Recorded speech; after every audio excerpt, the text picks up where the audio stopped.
জীবন হলো এমন এক পথ যেখানে প্রতিটি অভিজ্ঞতা আমাদের নতুন কিছু শেখায়। হাসি আর কান্না দুটোই জীবনের অমূল্য অংশ, তাই কোনো মুহূর্তকে অবহেলা করো না। মানুষের প্রতি ভালোবাসা ও সম্মানই জীবনের সবচেয়ে বড় সম্পদ। ধৈর্য ধরে এগিয়ে চললে কঠিন সময়ও একদিন সুন্দর স্মৃতিতে পরিণত হয়। নিজের ভালো কাজই একদিন তোমার পরিচয় হয়ে মানুষের হৃদয়ে বেঁচে থাকবে। হ্যালো ভিউয়ার্স, আসসালামু আলাইকুম। সবাই কেমন আছেন? আশা করি সবাই ভালো আছেন, সুস্থ আছেন। আমি আলহামদুলিল্লাহ আপনাদের দয়ায় ভালো আছি, সুস্থ আছি। দেশের বাইরে যে প্রান্ত থেকে আজকে আমার ব্লগ ভিডিওটি দেখছেন বা দেখবেন, সবাইকে অসংখ্য ধন্যবাদ জানিয়ে শুরু করছি আমার ছোট্ট একটি ব্লগ। আশা করব সম্পূর্ণ ভিডিওটি দেখে সুন্দর একটা গঠনমূলক কমেন্ট রেখে দিয়ে যাবেন। আপনার একটা কমেন্টই আপনার বাড়িতে আমাকে পৌঁছে দেবে ইনশাল্লাহ। আর অবশ্যই শুরুতে একটা কথা বলে রাখবো সবাইকে, ভিডিওটি দেখার শুরুতেই একটা লাইক দিয়ে শুরু করবেন। অবশ্যই যদি দিতে ভুলে যান, অবশ্যই এখনই একটা লাইক দিয়ে তারপর ভিডিওটি কন্টিনিউ করবেন। এই তো সন্ধ্যার সময় থেকে আমি ব্লগটি শুরু করে দিয়েছি। এই তো আমরা সন্ধ্যার সময় চা নাস্তা করলাম, চা নাস্তা খেয়ে দিয়ে এবার হচ্ছে গিয়ে কাজে নেমে পড়ছি। বড় ছেলেকে পড়তে বসিয়ে দিয়েছি, এদিকে টুকটাক কাজ আগায় নিচ্ছি। এখানে যে বেগুন ভাজি করে রাখবো প্রতিদিনকার মতন। সন্ধ্যার দিকে হচ্ছে গিয়ে আমি যতটুকু পারি অতটুকু কাজ আমি সামনের দিকে আগায় রাখি, যেহেতু বাচ্চা কাচ্চা ছোটো। তো এই তো ভাজি আমার হয়ে গেছে, বেগুন দিয়ে আলু দিয়ে আমি ভাজি করেছি। এদিকে ডিমগুলো আমি সুন্দর করে ধুয়ে গুছিয়ে রেখে দিচ্ছি। তো ডিমের মধ্যে অনেক ময়লা থাকে, যার জন্য আমি ভালো করে সুন্দর করে ধুয়ে নিয়েছি, ধুয়ে জায়গায় গুছাই রেখে দিছি। তো পরের দিন আমি কি রান্না করব তাই চিন্তা করলাম। তো বাজারে নিয়ে আসছে যে মূলা, আজকে মূলা রান্না করব, আর সাথে কি রান্না করা যায় তাই ভাবছিলাম।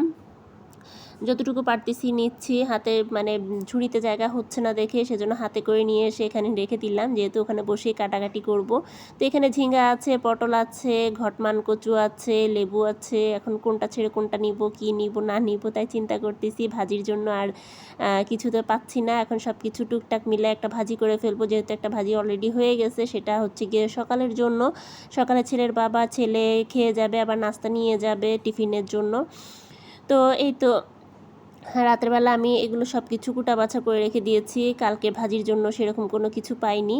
তো এখানে পটল আর কিছু আলু কেটে রেখে দিয়েছি, তারপরে হচ্ছে গিয়ে মূলাটা কেটেছি। আর ভাই এই যে দেখেন রাত 10টার সময় নিয়ে আসছে এগুলো রাত 10টার সময় নিয়ে আসছে। তো কি বলবো, আমার তো মানে জানে কুলাচ্ছে না, আমি কোন দিকে কি করব না করব। এগুলো করতে গিয়ে যে আমার কি অবস্থা।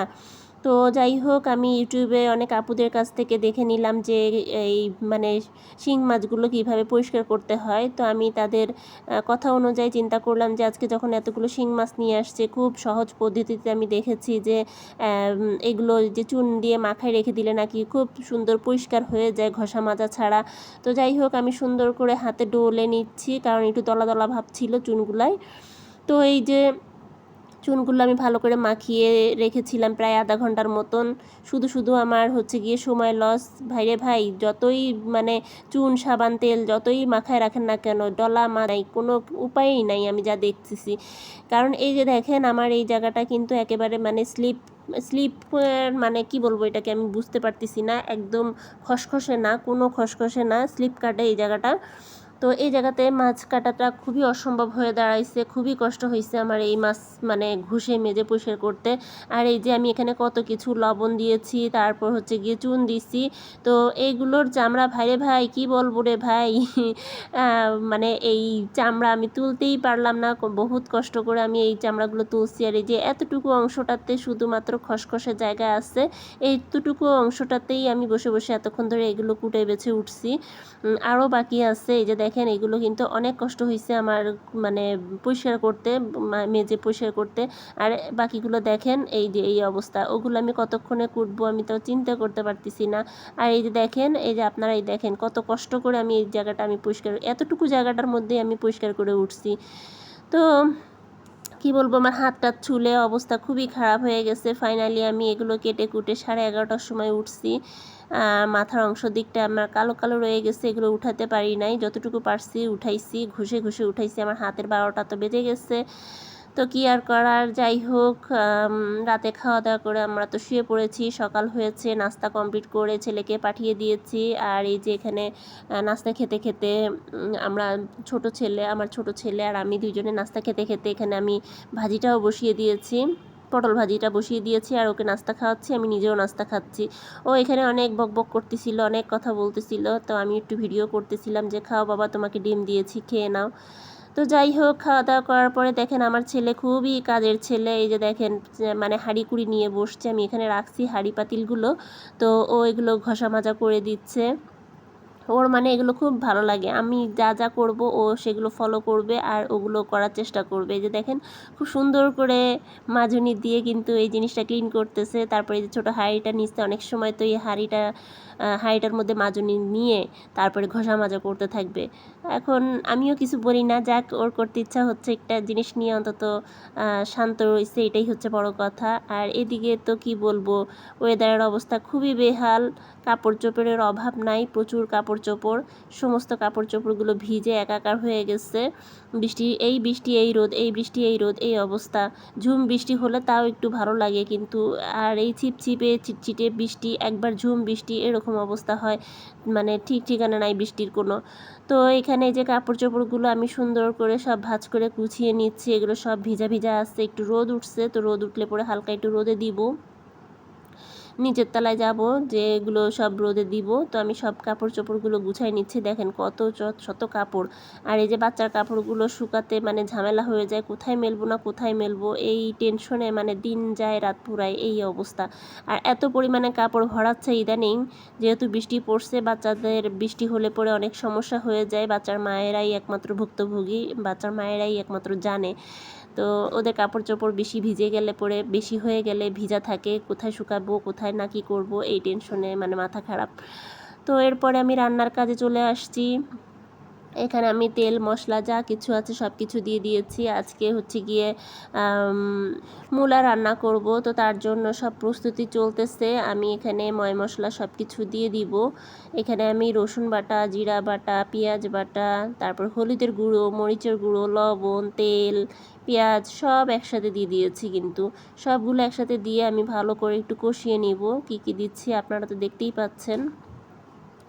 তো এখানে যে পেঁয়াজ বাটাটা আমার প্রায় শেষের পথে, আমি মানে আমার এই ডিব্বার মধ্যে শেষ হয়ে আসছে আর কি, আরও আছে ফ্রিজে রাখা, সেগুলো নামাইতে হবে। আজকে আর মনে ছিল না, অল্পটুই ছিল, সেইটুকুটাই আমি দিয়ে দিয়েছি মশলার মধ্যে। তো একটু মশলাটা ভালো করে একটু তেলের মধ্যে কষিয়ে নিচ্ছি। আর এদিকে আমার ছোট ছেলে দেখেন কি করে, সারাক্ষণ গুডুর গুডুর গুডুর গুডুর করে। আজকে আর নিচতলায় নামাতে পারিনি, কারণ বৃষ্টি হচ্ছে, চারিদিকে বৃষ্টি, আর ওই নিচতলার ওই জায়গাটাতে পুরো ভিজে আছে। তো তার জন্য ছেলেকে আমি আর নিচে পাঠাইনি, বৃষ্টির পানি ঘাটাঘাটি করবে, ঠান্ডা লাগবে, সেই ভয়তে আমি আর নিচে পাঠাইনি। তো এই যে মাছগুলো আমি বের করেছিলাম, এখনও বরফ ছাড়াইনি, তো যে কটা পারছি সে কটা আমি নিয়ে নিয়েছি। আর এই মাছ দেখলে পরে আমার কান্না আসতেছে, দেখলেই পরে কান্না আসতেছে, আমার হাতের 12টা বাজাইছে এই মাছ, কি বলবো। মানে ওরে খাইতে গেলেও তখন আমার কান্না পাবে, এরকম অবস্থা। আর এই শিং মাছ কুটা যে কি কষ্টের, মানে কি বলবো।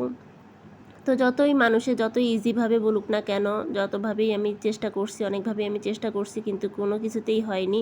সেই হচ্ছে গিয়ে নিচে মেজের পরে রেখে ভালো করে ঘষে মেজে ধুইতে হয় আর কি। তো যাই হোক, আমি ভালো করে ধুয়ে টুয়ে ক্লিন করে আমি এই যে মশলার মধ্যে ভালো করে সুন্দর করে কষিয়ে নিচ্ছি।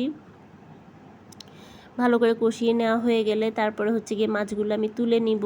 মাছগুলো আমি তোলা হয়ে গিয়েছে, এখানে মশলার পানির মধ্যে আমি মূলাটা আর আলুটা দিয়ে দিয়েছি। এই যেহেতু বেটাইমে মূলা সিদ্ধ হতে কিন্তু অনেক সময় লাগবে, তো আমি আবার তার উপরে একটু মোটা মোটা করে কেটেছিলাম। আমার কাছে কেন জানি মূলাটা একটু মোটা করে কাটলে পরে খুবই মজা লাগে, ভালো লাগে। তো তার জন্য আমি একটু মূলাটা মোটা মোটা করে কেটেছি। তো ভালো করে কষিয়ে নেওয়ার পরে আমি এখানে পর্যাপ্ত পরিমাণে একদম হাঁটু জল দিলাম আর কি, পানি দিয়ে দিয়েছি। এক গাদা পানি দিয়ে এখন সিদ্ধ বসিয়ে দিব, যতক্ষণ না সিদ্ধ হচ্ছে ততক্ষণ পর্যন্ত আমি মাছটা ওখানে দিতে পারতেছি না, মাছটা আমি পরে দিব। আর এই যে এখানে ডিম দিয়ে রান্না করা ছিল, এটা আমার শাশুড়ি পাঠিয়েছে, ছিল না আমার শাশুড়ি পাঠিয়েছে।